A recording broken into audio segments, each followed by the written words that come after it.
Resistance is futile. Boldly going where no show has gone before. This is The Week in Geek with David D. Squared and Brian Held. Heard live on News Talk 99.5 WRNO and the iHeartRadio app. Here are your hosts, Brian Held and D. Squared. Greetings, people of Earth. This is The Week in Geek, your source for geek and pop culture news that's trending now. I'm your host, D Squared, along with Brian Held. How are you, buckaroo? Man, so this weekend we went last night to the Safe Harbor Gala event out in Slidell. Did you have to take a boat? No, we did not. No? We drove there. But, of course, our project manager, Katie McLeod, worked with them to secure a bunch of cosplayers. Of the Clan McLeod. Yes, of the Clan McLeod, yes. And worked to secure a bunch of cosplayers for the event. It was a superhero gala representing superheroes of the community who, of course, they are working to fight to help victims of domestic violence is what their deal is. So, yeah, raised a lot of funds. You're raising money. Yeah, right. And actually, they had a really cool thing out there. There was these grab bags. You pay $10, and there's a bottle of wine in there worth $10 to $100. Damn. It's like loot boxes for adults. It was great. That's great, yeah, man. I bought like five of them. But guess what? I got to watch Shazam with my kids last night. Really? I finally got around to watching Shazam. Awesome. So it was cool. And also, look, this week I watched the greatest comeback for Tulane history. I was covering the game for our sister station, Sports 1280. And it's just been a great weekend for sports. Craig Robertson of your New Orleans Saints will be on the show with me Tuesdays, 3:45. Saints player every Tuesday at 3:45 on the D League. Sports 1280. Download that free iHeartRadio app. So let's lay out the show, Brian. Right. Starting off, we'll kick it off with Top Nerd News, followed by Skungy and his pick of the week, and then we have a guest interview with Mr. Nathaniel Johnstone. He's a musician. He does a lot of steampunk type stuff and a lot of great European and Middle Eastern influences to his music. I really enjoyed it. He sent us a copy of his latest album that's coming out, and so we're going to hear all about that. And, of course, we'll close it all out with This Week in Geek History. Oh, they had the Oddities and Curiosities thing this weekend. I totally forgot to go. Yeah. Damn it, hell. Oh, well. But first. And now, your top nerd news stories from around the world, brought to you by the Viridian Tea Company. Find them on Etsy. And now, your top nerd news stories. Alrighty, Brian, what's topping us off tonight? The most important thing that I have to mention is next weekend is Mighty Con at the Pontchartrain Center in Kenner. Of course, we're going to be there. We're going to have a table giving stuff away. And starting tomorrow, we have weekend passes we're going to be giving away. Shut up. Yes. So we're going to get that out on the Facebook page so that folks can try to win a pair of tickets. We got like 10 pairs of Holy tickets. Crap nuggets. I know. It's that's great. A lot of stuff to give away. All right. And so that's this weekend over at the Pontchartrain Center in Kenner, bruh. All right. So come see us out there. All right. So Area 51 raid. Oh, my God. So apparently, like, the Department of Defense tweeted out the last things millennials will see, and it was like a stealth bomber and like an entire infantry corps of like Air Force people. Okay. Air Force Infantry Corps, whatever. It was Army dudes, and they were going to shoot people. And so people got butthurt, and they removed it, and then they apologized. But I love, you know what? Good on the Army to be like, if you come in here, we're going to shoot you. They point blank said they would shoot you. Well, last I checked, and I didn't follow it for very long, but apparently somebody was detained for a little bit, and they let him go, and there's always one, Brian. There's always one. What it seemed to get devolved into was just a few hundreds of people and an excuse to sell merchandise. That's capitalism at its finest. You take an idea and then you make some money off it, and then everybody goes their separate ways. Right. I'm surprised they didn't have like COG go out there and play and just do an entire Alien Palooza or something. COG and Tomb and Nick Cage would have been perfect for that. They would have. Oh my God, that's absolutely correct. Yeah. So I don't know. I saw that jump off the page for the top nerd news. So no, that was funny. That's cool. So you and I actually were talking very seriously about this new Joker movie. Joaquin Phoenix walked out of an interview with a controversial question, and yeah, I mean, long story short. Okay, so most people haven't seen the movie. It's October 4th is when it's out. Right. So the interrogator, as it were, had already seen the movie and was asking some questions about it, apparently. So that was one of the things that was, it was a very pointed question. It kind of set the stage for you, though. Well, you want the exact question? Yes. So Phoenix was asked if he shared the concern that Joker might perversely end up inspiring exactly the kind of people it's about with potentially tragic results. And so, right. So that question, it was a pointed question in essence about, some of the mass shootings that's been happening across the country. A lot of the things where a lot of times people get this sensationalized view. And in essence, the movie is almost sort of making Joker a sympathetic character. Is what the questioner was positing. And when you look around, and before when the mass shootings weren't so frequent, they would plaster the person's name all over it, and they'd be like, oh, he wrote a manifesto here, yada yada, and we keep going. And as of late, even the most cheesy and horrible news networks really don't even bring up the person's name or bring up a whole lot of stuff about them. They focus on the victims of the accident, right, because then you don't want to give them that stage. Right. And this question seems to be that if they watch this movie, is it going to provoke more people to maybe go do this, because then maybe they can become a sensationalized character like the Joker? I'm not sure where they're making this leap of logic. It seems a bit far-fetched to me, but we haven't seen the movie. And so what the only question I can see is, when I've watched the trailer a few times, is when Joaquin Phoenix is there with De Niro as the show host, like the Tonight Show kind of deal, that they give the Joker a platform. And then after they kind of give him that platform to speak, it looks like there's some sort of political upheaval, like they're all clowns kind of deal. And you got, people dressed up like clowns rioting, attacking police and things like that. So I'm not sure where they're coming from. But here's the thing, Brian, you and I have talked about this a lot, where movies are supposed to make you think, right? Yes. It's supposed to be a commentary on typically, the question of the times. And if mass shootings aren't a question of the times, then I'm not sure what the questions are. Because, right. That is one of the biggest questions that out to debate these at all. Really. Yeah, no, agreed. And so, I guess what it boils down to, though, is just that you've got this movie is tackling that question. And I'm assuming, this is just, I'm making an assumption at this point. Based off the trailers, right. Right. But it's still a story, and it's supposed to hold up a mirror. Obviously, this is a comic book character loosely based in, some sort of, possibility, because when I was reading more about the article, I didn't know this until I read the article, that apparently when the Joker, Joaquin Phoenix's character, gets hit, he starts, blurting out laughter, like a mental disorder from the brain damage. Yes. And so, obviously that's going to be a little weird, and that just makes it even more off-putting. His weird-ass personality then dresses up like a clown, laughs at the most inopportune times, those sort of things. Right. But this is kind of like the whole thing. It's like a confluence of events. You wouldn't have gotten Batman if his parents hadn't been murdered, and he wouldn't been rich and, been afraid of bats. All these weird-ass little things that make a story, but it sure as hell doesn't make it real life, bro. Yeah. No, and that's true. And you said it earlier about movies are supposed to make us think. Actually, I'd slightly disagree. Either they're not going to make us think and just be mindless entertainment. Correct. Or, and I like the ones that do make you think. I do think that this movie is going to tackle the question. I don't know how well until we see it. Right. But my only deal is I wish they wouldn't have tied it to the comic books, because it clearly is, it's this own standalone thing. It does seem like that, yeah. And I'm anxious to see, because there's so much about the method acting that Joaquin Phoenix has been putting into this. It's already won awards too, man. Oh, yeah. No, it has. At the Venice Film Festival, it got the Golden Lion. Yeah. But they've said, you can see how much weight he's lost for this. Oh God, yeah, it's creepy. And kudos to him for putting that much effort into it in his craft. But yeah, I'm anxious to see what it's going to be.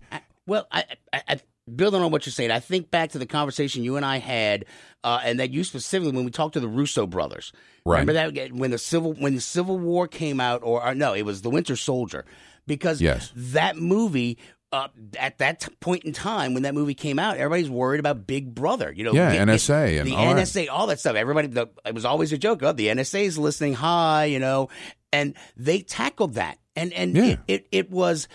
You just walked out of the movie going, man, that was pretty tight, and you thought about something, and I think that's what this movie's doing. But I don't know. I mean, maybe at some point people are just too sensitive. Or is it just, I don't know, because Joaquin Phoenix is a guy that I would think, he's not going to back down from any question. But if you basically insult his integrity and say that he is fostering more gunmen, dude, he's lucky all he did was walk out. I'd have punched the bitch. Well, whoops. The thing is, too, is that he did come back to the interview, right? Like he left, they got Warner Brothers PR department involved, and he did come back. So it's not like he completely shut down the entire interview. Yeah, he had to go talk to Warner Brothers PR, though. Yeah. He had to go talk with them. Hey, is it okay to go talk to this guy again? So we, just a couple of short weeks before this is out, and we can all start making some judgment calls as to what's going on. Two more things we've got to get to. The one that broke the internet, The Princess Bride. Oh, my God. Hollywood, stop. Please, Mary Mother of God, make it stop. I cannot. So they're talking about reboots. Reboots? Don't talk to me about reboots. Apparently, there are some quote unquote famous people who are talking about making a Princess Bride remake, and why? And my name is Inigo Montoya. You killed my father. You remade my movie. Prepare to die. Exactly. There is no reason on earth to do this. The best part is all the actors came out. There's a shortage of perfect movies in the world. It would be a pity to remake this one. Carrie Elways himself. God, I mean, awesome. It is awesome. He's such a great guy. But I don't understand why. I mean, okay, I do. It's about money. That's really at the end of the day. But that movie tanked in the box office, right? It did not do very well from my recollection. Just because it came out during a whole bunch of other things, but then it got this little cult following, and then once things came out on VHS tape back in the day, then it was just like, oh my God, this is a classic of a movie. But I don't recall it doing very well in the theaters. Yeah, I know you're gonna look it up. Well, that was forever ago. I know, but it was forever ago. So. But look, everybody came out and they were like, "Don't just stop it." And then I know there was talks about maybe making a sequel. It's like, what? Wait, what is the sequel going to be? Right, Buttercup and the Dread Pirate Robert's kids or something? Anybody want a peanut? And I wonder sometimes, just sort of in the back of my mind, does Hollywood do this type of stuff? Do they let these things sort of leak out so that they can see what the reaction's going to be? I think sometimes, yeah. Yeah. I think you're probably right on that. I mean, that's a lot of things. Like in business, like the April Fool's Day stuff. They'll put stuff out, but when it gets a lot of traction, like, holy crap, all right, put that one in production. Well, how many things has ThinkGeek made based on their What's April Fool's? Well, that doesn't exist anymore. You're right. But those Tauntaun sleeping bags. Skungy's screaming on hold right now. Probably. Curse you! Yeah. We'll talk to him in a second. All right. Well, and I was speaking of sequels, though. Yeah. So you sent me this article, and I was absolutely shocked. Apparently, mortified should be the word. Yes, there was an E.T. sequel that was written. It never went anywhere, and Spielberg wasn't very excited about it. Well, it's funny because one of the interesting parts is that, like, they was talking about always wanting to do a Goonies 2. That's probably never going to happen. But E.T., like Drew Barrymore, asked Spielberg about a sequel. He goes, no, it's the perfect story. You know, that you don't come back to it. But Hollywood being what it was, they wrote a treatment. Oh, God, did they? And what was that? Nocturnal Emissions? What was the tagline? No, E.T. 2, Nocturnal Fears. Oh, that was Nocturnal something.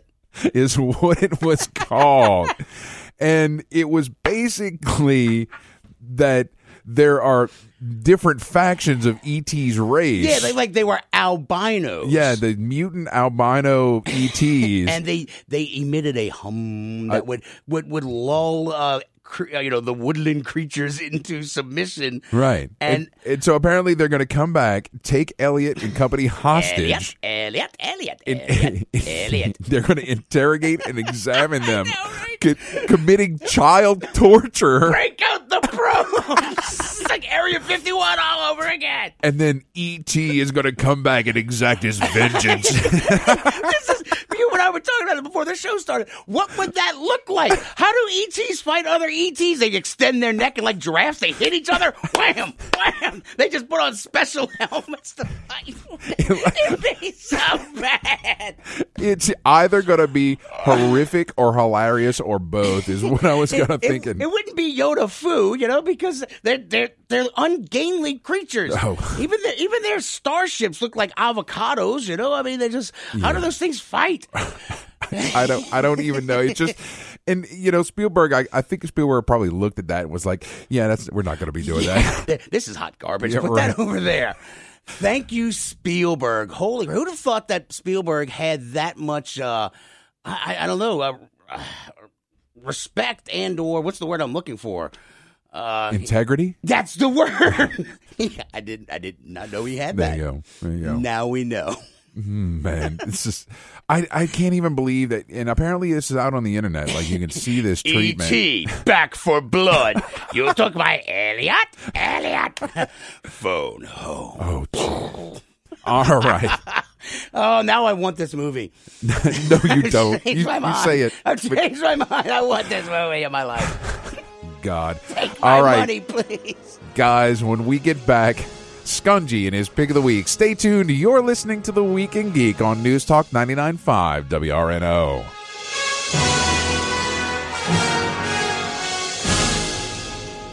MightyCon proudly presents their second New Orleans Comic Con coming this September 28th and 29th at the Pontchartrain Center in Kenner. The New Orleans Comic Con features hundreds of artists and creators, vendors, and of course, special guests. We also have free comics at the door for all attendees, free parking, and kids 12 and under get in free. Day passes are only $18 and weekend passes are $25. Go to MightyConShows.com for more info. Don't miss New Orleans' biggest comic book show. You've waited for it, and now it's here. Get your very own Week in Geek Radio Show t-shirt and help support our show. These 100% cotton black t-shirts with the Week in Geek Radio Show logo are going fast. So don't wait. Go to TWIGradio.com and order your shirt now. Just go to TWIGradio.com and get your very own Week in Geek Radio Show t-shirt. $15 up to XL, $17 for 2X and 3X. That's TWIGradio.com. Friends, is your morning tea just not your cup of tea? Then try the tea blends of Viridian Tea Company. At Viridian Tea Company, they sell blends guaranteed to make you think outside the box. With such blends as Tea of the Necropolis, Quantum Mechanics, Spider Witch, and many more, your tea experience will be out of this world. Look for the blends at Tubby & Coo's Mid-City Bookshop, located at 631 North Carrollton, or on Etsy at Viridian Tea Company. Try Viridian Tea Company today. Your taste buds will thank you. Jezebel Johnston, Devil's Handmaid by Nancy Hansen, is now an audiobook read for you by Brian Held. It's a tale of a young girl from Tortuga who disguises herself as a boy and bluffs her way onto a pirate ship, chasing after her one true love, only to find adventure on the high seas. Jezebel Johnston, Devil's Handmaid is available on Amazon, Audible, and iTunes. Get your copy of Jezebel Johnston today.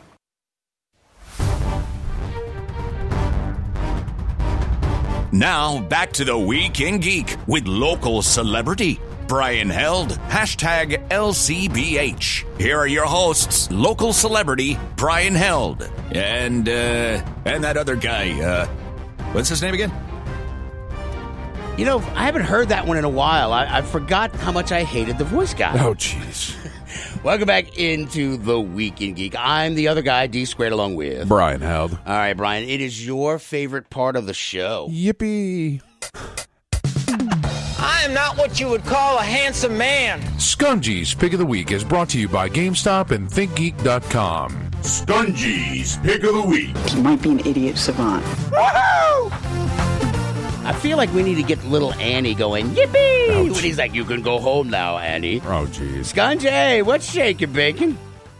I am very upset about how you've ruined my childhood with the whole E.T. thing. No, look, you've got to thank Spielberg. He didn't ruin our childhood. Yeah, he saved it. I got my 13-year-old to watch it, 3 years ago, maybe, Yeah, Brian? yeah. And like, I cried when I watched E.T., and watching my 10-year-old cry, I'm going, all right. I felt so much better about crying at E.T. But yeah, they made us, I think the word Spielberg used, it would take away its virginity. Yes, And, that's word. you know, I mean, it really is. I mean, that would have it'd have been a travesty of a movie just to, I don't know, what, are you going to make albino E.T. action figures? I'm telling you. You had the battle, Royale set. I'm telling you, they would fight like giraffes. They have specialized helmets. Fortnite E.T. edition. They got Batman on Fortnite right now. Do they? Dude, man, they have everything. Oh, and on DC Universe, they brought Batman Metal. All the Batman who laughs, all that stuff is on DC Universe online for free right now. All right. Sorry. I'm excited. I know, that's cool. Little squirrel moment. Skungy, you're here to talk about Borderlands 3, and I have folks who are waiting to hear about it with bated breath. So what's going on with it? Borderlands 3, I shall have a siren and name her Lilith and let her ride with, like, the Firehawk. So, Borderlands 3, the third installment in Gearbox's flagship series. He doesn't sound very excited, Dave. I'm not sure what's going on here. I am excited. Wow. I am. I have a little bit of apprehension, but for overall, I like the game. Okay. So with Wow. Borderlands, as everybody knows, it is the original loot shooter. Borderlands started an entire genre of game, Okay. which you basically take Diablo, which was a loot dungeon crawler, and put a first-person shooter to it, and that's what Borderlands is. You go through missions to get better weapons, to level up, to go on more missions, to get more weapons, to go through more missions, to level up. It's a rinse and repeat, but it's so much fun, nobody cares. Okay. All right. That's cool. Now, Borderlands 3 has... they've updated everything. Now, you've got 4 new characters, which I have to say, in the entire series, they are 4 of the most diverse characters that you will ever play in a Borderlands series. Each character feels completely different. It is not like, oh, I can play one and then play the other and feel the same. No, each one, if you are playing one kind of game style, if you want to be stealthy, if you want to be more hands-on, or if you want to be more of a sniper, or if you want to be more of a run and gun, each one has a different feel. So you want to carefully weigh who you're going to play as. And I highly suggest, and I never say this, but go to IGN's website and see their who to play first for your play style video, because it really does help. Okay. Because you don't know, from the start, how a player is going to play, because they have different abilities, which is I'm getting ready to get into. All right. Every player has different abilities, and this is really cool with Borderlands 3. In the past Borderlands, it would be, all right, you have one special action ability that you have as a player. In this one, you actually have 3 different abilities to choose of for each player, except for Maz. I'll get to that in a second. But you have 3 different abilities to choose from, and that gives you different play styles. So, for instance, Zane, who's a character I play, and I really like him, he has his special ability. He can throw a barrier down that blocks all damage. Or he can send out a drone that attacks people. Or he can send a clone of himself out. And you can switch places with the drone. Now, Maz is the only one different. She gets to have this huge mech, this bear mech, and the abilities are what kind of weapons are on the mech. So it still moves things around and still gives you different options. And I really like that, because in the past it was all right, well, for instance, with Salvatore, I have the Gunzerker ability. I have 2 weapons, and that's it. For the entire game, for 60 hours of gameplay, that's the only action ability I have. And it got kind of boring. This one not only gives you those extra action abilities, but you have 3 separate skill trees that you can upgrade when you level up your character, giving you different abilities that go specifically for those actions. Okay. So that's something really cool with it. You have, in this game, you do a little bit different than you did with the last ones. Before, you used to be on Pandora, always going on Pandora on this one planet, going around these, trying to find the vault. This game, you go to different planets, trying to find different vaults. Cool. Nice. And it's really cool because you get to see different environments, and every level feels completely different, with completely different characters and completely different stories. Nice. I've played this game probably for about 20 hours now. Damn, man. And I've only been on 3 planets. All right. So it's got a is it like that other game that was supposed to be, what was it? Where you Don't you mention No Man's Sky or I'll punch you in the throat. That's what I mentioned. So it's not like that at all? Apparently that's gotten much better with all the patches and everything. Who It has gotten better, but still, it's not. No one's going to know. Yeah. No one's will know. But yeah, you have this, you get to go to other planets, and it's got a great story. The one thing that I kind of have a pullback from is that, and I guess it's a problem of the second one being so good. The second one came out in 2012. Okay. So we've had a good 7 years between Borderlands 2 and Borderlands 3. Now, you had the pre-sequel come out between then, but that's just kind of, most people don't even care about that. They don't even pretend that it existed. Wow. But in Borderlands 2, you had the great protagonist of Handsome Jack, in one of the best bad guys in the history of video games. I mean, you would sit there and put the controller down just to hear this guy's tirades. It was that great. Nice. Some of it was just so good. Now, you've got the Calypso twins, who are the protagonists in this game.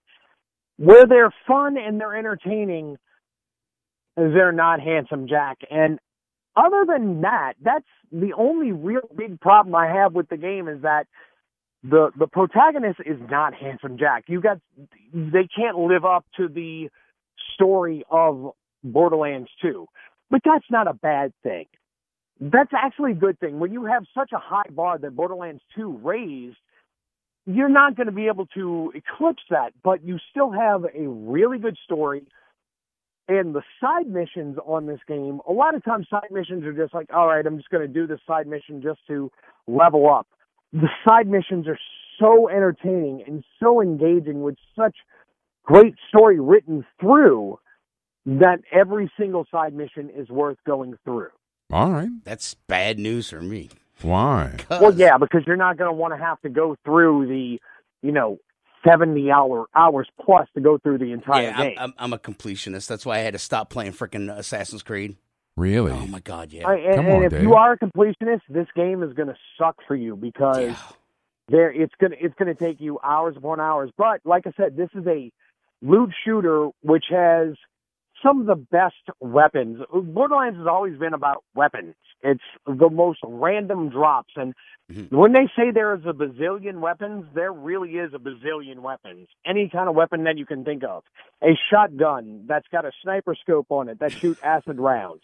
Or a sniper rifle that shoots electricity. Or a pistol that has flame-throwing capabilities. Nice. And some weapons have the ability to switch abilities, where, hey, we're fully automatic 1 minute, and then we're going to sit there and shoot rocket-loaded grenades at the next minute. Wow. It's all random. You never know. One weapon is not the same from the next. Okay. That's pretty cool.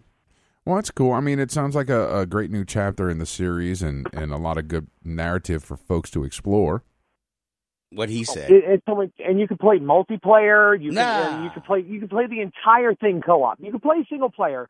And for me, I'll say this: I am terrible at video games. I might own more video games than most people even thought of in their entire lives. But I am terrible at video games. This one has an easy mode, which I'm so happy for, because it means I can actually go through the game and enjoy the story and not have to try to beat these people at levels that I have no capability of doing. I no longer consider you an expert? Yeah. Oh, terrible. come on. He knows about He's it. a jack of all trades. He's a master of none. Oh, jeez. Yeah, there we go. No, I was going to say I just lost all respect of you as a man. But oh, whatever. Come on. You play Gears of War on easy. Don't lie. I did not. I ain't no punk. Oh, it's all good. Skungy, I still love you. Skungy. All right, price and platform. Now, the price for the game is $59.99 for the regular edition. There's a deluxe edition that comes with some extra golden skin packs and the butt stallion extras for the weapons. That's $79.99. And then there's the super deluxe edition that comes with the season pass for $99.99. But here's where I have a big problem. Uh-oh. The Super Deluxe Edition, people who got the Super Deluxe Edition and put the code in, it is not saying that they own the season pass. Ooh, a switcherooski? So I am one of the people, and I've contacted a bunch of people who have this, and there's like, nope, it doesn't say I have it purchased. I have contacted Microsoft and Gearbox both.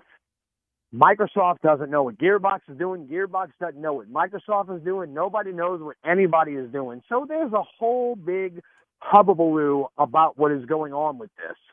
So if you're going to buy the Super Deluxe Edition, I would say hold off before redeeming your code because you might get screwed out of having your season pass. Dang. Interesting. All right. Well, Dave, I guess we can't fire Skungy. He's got to come back next week and give us an update on the status. Oh, you're just finding excuses. That's all you're doing. No, no. That's yay! Skungy, thank you very much. I appreciate you, Brian. I really do. All right. All right. Let your patsy go. Yeah, all right, Skungy, get out of here. We'll talk to you next week, man. Before I fire Later, you. guys. Thanks. Yeah. All right, guys, stay tuned. When we get back, we're going to have our interview with musician Nathaniel Johnstone. Stay tuned. You're listening to The Week in Geek on News Talk 99.5 WRNO.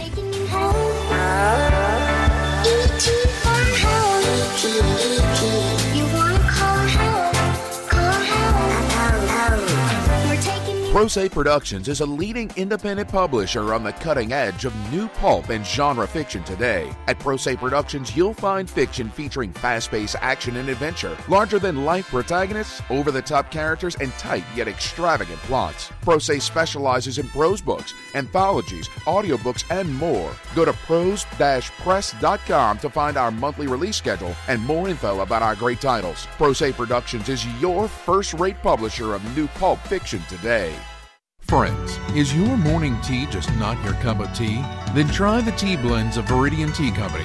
At Viridian Tea Company, they sell blends guaranteed to make you think outside the box. With such blends as Tea of the Necropolis, Quantum Mechanics, Spider Witch, and many more, your tea experience will be out of this world. Look for the blends at Tubby & Coo's Mid-City Bookshop, located at 631 North Carrollton, or on Etsy at Viridian Tea Company. Try Viridian Tea Company today. Your taste buds will thank you.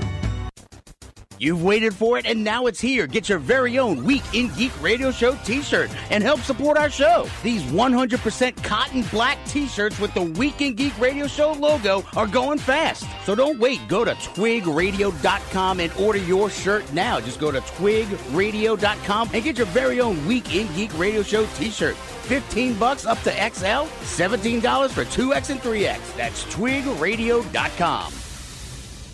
MightyCon proudly presents their second New Orleans Comic Con coming this September 28th and 29th at the Pontchartrain Center in Kenner. The New Orleans Comic Con features hundreds of artists and creators, vendors, and of course, special guests. We also have free comics at the door for all attendees, free parking, and kids 12 and under get in free. Day passes are only $18 and weekend passes are $25. Go to MightyConShows.com for more info. Don't miss New Orleans' biggest comic book show.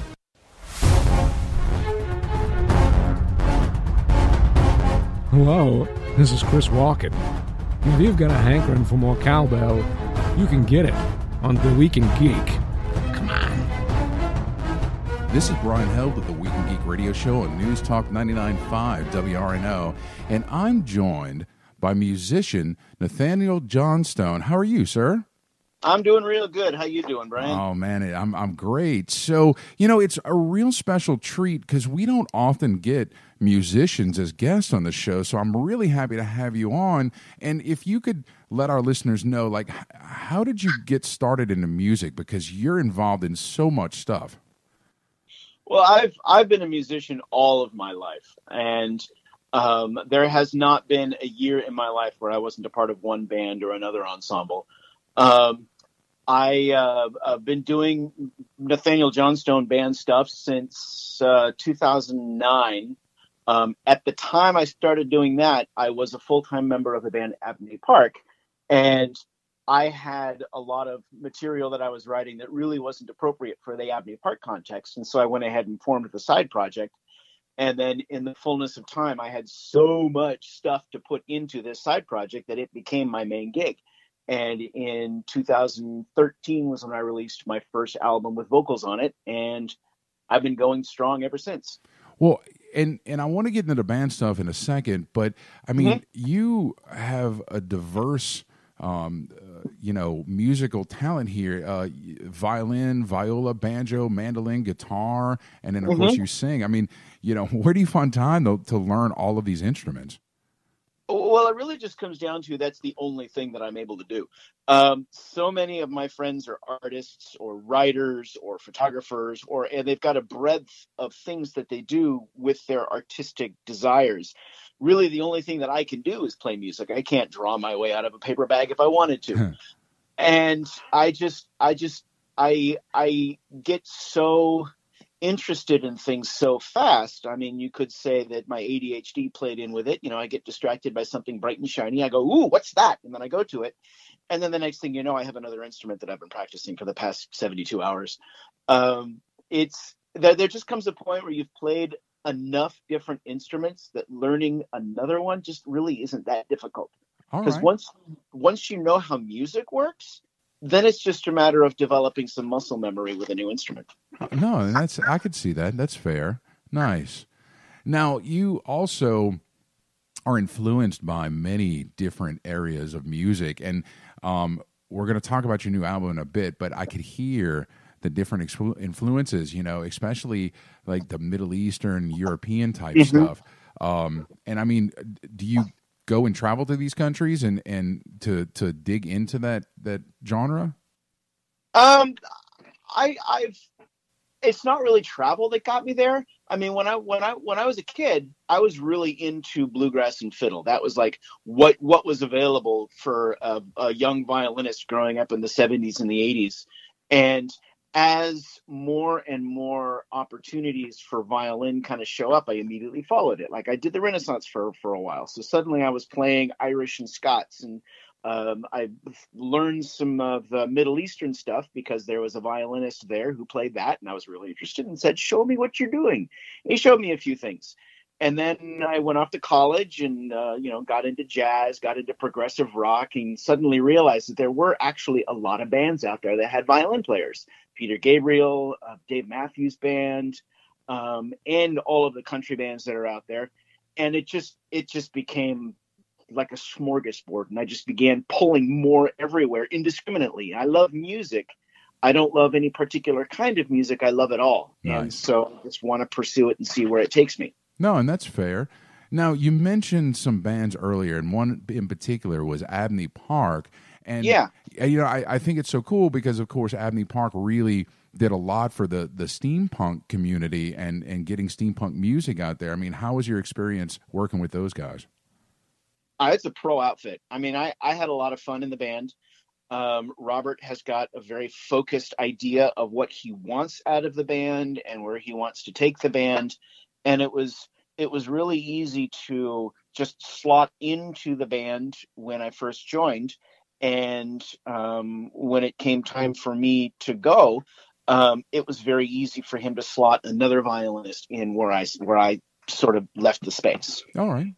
Well, and one of the things that I know in doing my research, Abney Park is very narrative driven, and I noticed, doing my research on you, I love your outfit. You're always in a kilt, right? and you have sort of that steampunk look. Is there a narrative behind Nathaniel Johnstone?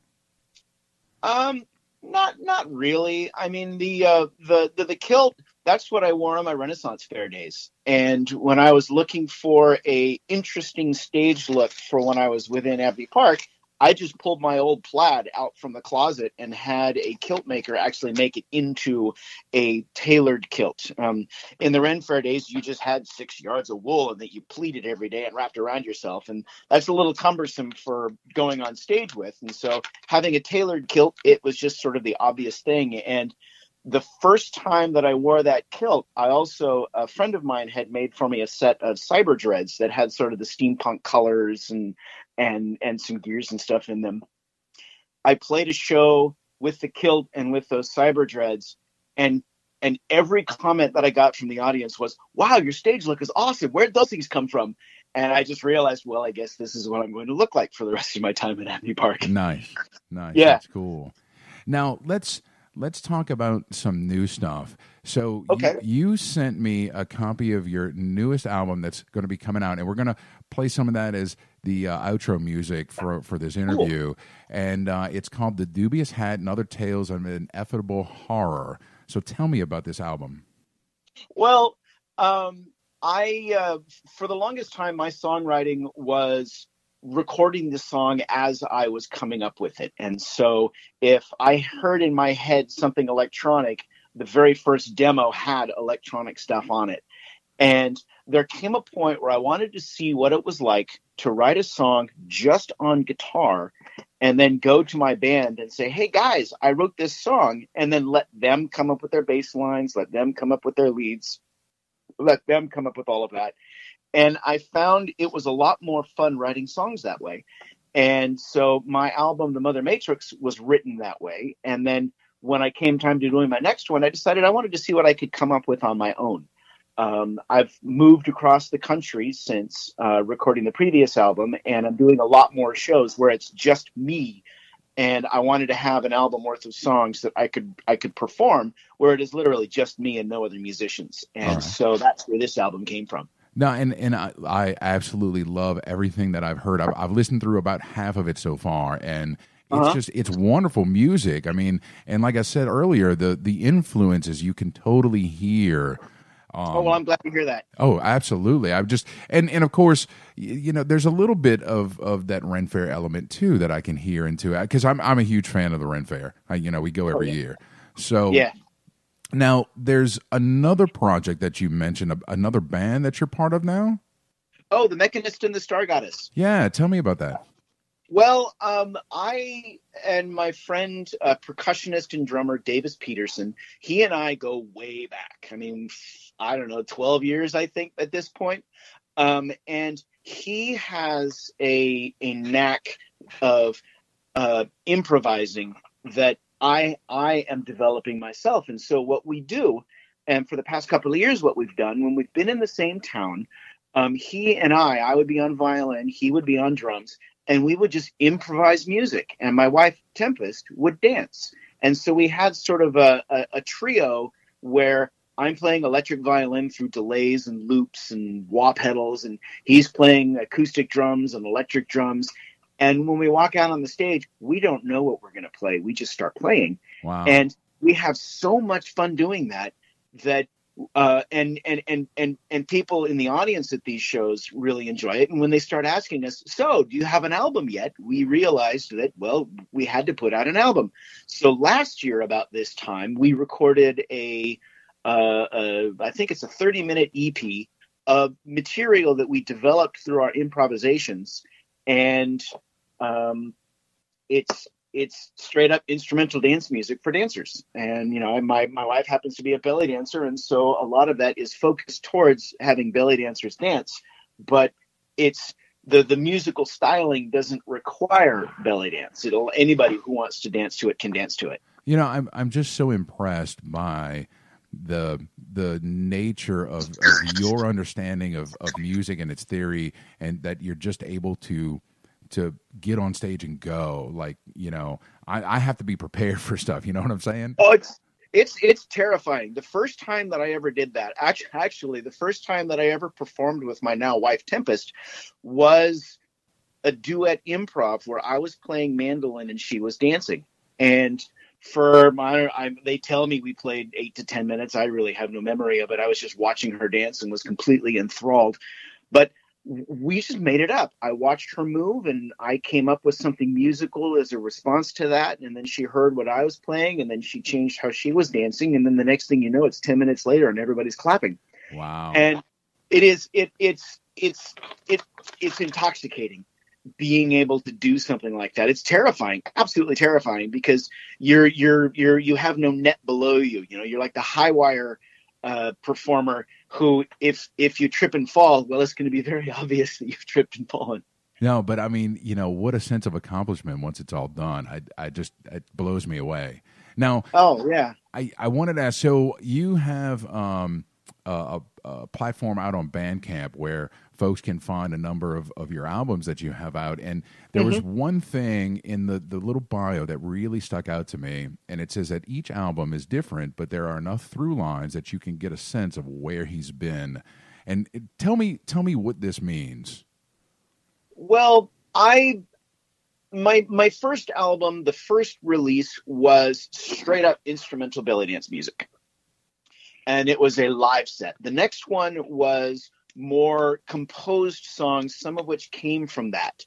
And then my next album, which was Narratives, the first one that I sang on, incorporated more than just instrumental belly dance music. It took blues from when I was in college. It took there's some punk that's thrown in there. There's some ambient that's thrown in there. And it's like that first album, every song stylistically was very different. Wow. And the album after that, things began to gel. There was still a fair amount of different kinds of styles. There was the one song that had the ukulele and the clarinet. There was the one song that had the punk guitar riff. There was the one song that was a violin solo over a ambient industrial background. And then the next album was even more focused into songs that I write on the guitar. And yet you can still hear those other elements that are in there. It's like, if you listen to all of the albums from beginning to end, you can see the path that I've taken. But I mean, if I wanted to perform any of the songs from my first 3 albums, I couldn't do it unless I went out and hired a drummer, a bassist, a keyboard player, and another guitar player, and another vocalist. Yeah. And there just comes a point where it's like I move forward because of the tools that I have immediately at hand. Once I had a second vocalist that could sing songs too, suddenly I could write for a female voice. Once I found a friend who could play the oboe, suddenly I had an oboe player. And nice. I refuse to be limited by what is available. What I will do is I'll find a way to make something happen. Like the oboe player, for example. I decided I wanted to have oboe on the album, and so I went onto the internet and said, "Dear Internet, do I know anybody who plays the oboe?" And then my friend Liz responded, "So I play the oboe." And at the time, she was living in San Diego, and then a couple of years later, she moved to Seattle, where I was living at the time, and suddenly the band had a regular oboe player, and I had to reorchestrate all of my songs to make room for her oboe in there. Nice. Yeah, and I love doing that. I like taking my songs and taking the palette that I have immediately available to me and turning it into a performance. No, that's cool. That's cool. Now, Nathaniel, I hate to cut you off, but we are getting close to a commercial break. Okay. So if you could let folks out there know how they can find you, where they can get that latest album that you're about to drop and all that good stuff. Go to NathanielJohnstone.com. That will get you to that. That will link you to everything. You can find my bio. You can find links to my other albums. You can find links to The Mechanist and the Star Goddess, and you can find a links to the page where all of the shows that I'm going to be performing. We're now on the East Coast, and we're doing a lot more events on the East Coast. Awesome. You got to put New Orleans on that trip. Oh, we were just there. We're gonna come back soon enough. Oh, that's great, man. Well, then you're gonna hit me up and let me know, right? I will absolutely do that. Fantastic. All right. Well, Nathaniel, hang tight for me. All right. Okay. Guys, stay tuned. When we get back, we're going to close it all out as we always do with This Week in Geek History. You're listening to The Week in Geek on News Talk 99.5 WRNO. The world has too many hats, so I've heard it said. Of all shapes and sizes, there's a hat for every head. Happy hats for happy heads, sun hats for the sun, hats for when you're working, and hats for when you're done. Friends, is your morning tea just not your cup of tea? Then try the tea blends of Viridian Tea Company. At Viridian Tea Company, they sell blends guaranteed to make you think outside the box. With such blends as Tea of the Necropolis, Quantum Mechanics, Spider Witch, and many more, your tea experience will be out of this world. Look for the blends at Tubby & Coo's Mid-City Bookshop, located at 631 North Carrollton, or on Etsy at Viridian Tea Company. Try Viridian Tea Company today. Your taste buds will thank you. MightyCon proudly presents their second New Orleans Comic Con, coming this September 28th and 29th at the Pontchartrain Center in Kenner. The New Orleans Comic Con features hundreds of artists and creators, vendors, and of course, special guests. We also have free comics at the door for all attendees, free parking, and kids 12 and under get in free. Day passes are only $18 and weekend passes are $25. Go to MightyConShows.com for more info. Don't miss New Orleans' biggest comic book show. This is The Week in Geek, your source for geek and pop culture news that's trending now. Inconceivable! Follow The Week in Geek on Instagram at The Week in Geek Radio Show. Ha-ha, you fool! You fell victim to one of the classic thunders. Here's David and Brian. Welcome back into The Week in Geek. As always, we want to strongly urge you to check out the Facebook page, facebook.com/The Week in Geek. Check out our website at twigradio.com. Follow us on Twitter at Twig Radio, and the Instagram's The Week in Geek. Now, Brian, how can people listen to this lovely show? Well, if you missed any part of tonight's show or you want to catch your favorite part again, you can always find us on Spreaker.com or download Spreaker for your smartphone or tablet, or also on iTunes, YouTube, Google Play, Stitcher, Spotify, the iHeartRadio app, and your mama's house. This Week in Geek History. We're sending you back to the future! Yes! Oh my God! This Week in Geek History is brought to you by Jezebel Johnston, Devil's Handmaid by Nancy Hansen, read by Brian Held. Available on Amazon, Audible, and iTunes. This Week in Geek History. Yes! Oh my gosh! All right, not a lot of time on my first item. September 17th, 1984. Sees the release of Transformers the cartoon. Oh, yes. I thought you were going to say the movie. No. Still have not forgiven Rodimus. Yeah, I know. Never forget. Yeah, it's, of course, based on Hasbro's Transformers toy line. One shall stand, one shall fall. Oh, yeah. And it itself was based on the Diaclone and Microman toy lines from Takara, was the Japanese toy manufacturer. Dude, the Toys That Made Us series. If you have not watched that on Netflix, you got to watch it. Oh, yeah, absolutely. Yeah, the movie came out in 86. Good times, man. Yeah, it was. Good times. All right, next one on my list. This is cool. September 18th, 1951. 20th Century Fox releases the science fiction film The Day the Earth Stood Still. Is that the reboot with Keanu? No. Aww. No, but what's cool, there's a couple cool things about it. Of course, it was directed by Robert Wise, starring Michael Rennie and Patricia Neal. And there's a Rocky Horror reference here, right? It was Michael Rennie was ill the day the earth stood still, but he told us where we stand. Okay. I never would have figured that out. Science fiction double feature, the song at the beginning, yes. I'm not a smart man. But the other thing is this is the movie that gave us Klaatu Nikto Barada. Yeah. Klaatu Barada Nikto. Yeah, that one. And then they made Niktos a race in Star Wars. That's all those guys on Jabba's skiff. Oh, yeah. Yeah, they're like weird little reptilian face people. Right. All right. This one's fun, Dave. Okay. September 19th, 1982. I love fun. Posted by Scott Fowlman at Carnegie Mellon University. Their bulletin board system was the very first emoticons. What was it? Was it a heart? Was it a 3 and a greater than sign? Or no, less than it was sign, a colon, a dash, and a parentheses for a smiley face or a frowny face. Aw, Yes. that's adorable. It was. Yay. All right, couple birthdays real quick. Mickey Rourke on the 16th, Jada Pinkett Smith on the 18th, Jeremy Irons on the 19th. Yes. George Raymond Richard Martin, J.R.R. Martin. Oh, yes. yeah, okay.